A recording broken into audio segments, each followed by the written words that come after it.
जय श्री राम दोस्तों, मेरे चैनल में आप सबका फिर से स्वागत है। आज मैं जिस विषय को लेकर आया हूँ वो विषय आप लोगों ने कई बार सुन लिया होगा और गूगल में कोरा पर भी कई बार पढ़ा होगा कि हनुमान जी और कुंभकर्ण में कौन ज़्यादा शक्तिशाली था। दोस्तों, यह बात सुनते ही आपको निश्चय ही हंसी आई होगी। ये तो पूछने का सवाल ही नहीं है, भला कहाँ कुंभकर्ण और कहाँ भगवान हनुमान जी, दोनों की तुलना करना ही अतिशयोक्ति है। पर कुछ ऐसे लोग भी हैं जिनका ये मानना है कि शारीरिक बल के अनुसार कुंभकर्ण के शरीर का बल हनुमान जी से ज़्यादा था। तो आइए इसी विषय पर चर्चा करते हुए आगे बढ़ते हैं। दोस्तों, हनुमान जी और कुंभकर्ण की प्रथम भेंट युद्ध के समय हुई थी।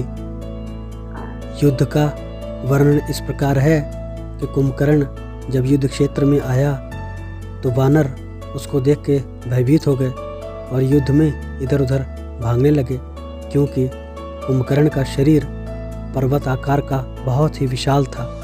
उसकी टांग और भुजाएं बहुत ही लंबी थी।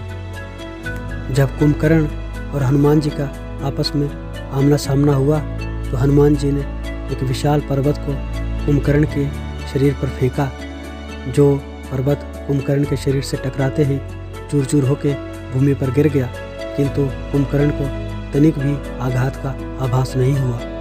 फिर हनुमान जी ने कुंभकर्ण पर मुष्टि से प्रहार किया। मुष्टि के प्रहार की वजह से कुंभकर्ण अचेत सा हो गया और उसके मुंह से रक्त की उल्टी भी होने लगी थी।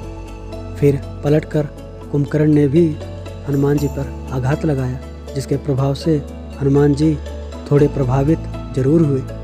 दोस्तों, हनुमान जी हमारे परम ज्ञानी हैं। उनको यह ज्ञात था कि कुंभकर्ण का वध भगवान श्री राम के हाथों ही निश्चित है।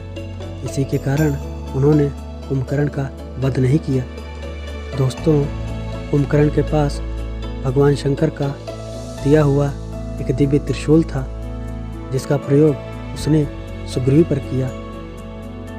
चूँकि त्रिशूल का प्रभाव बड़ा ही भयानक था, जिससे बानरों में त्राही त्राही मच गई, किंतु हनुमान जी ने बीच रास्ते में ही त्रिशूल को पकड़कर अपने घुटने के बल से उसको तोड़कर उसके दो टुकड़े कर दिए।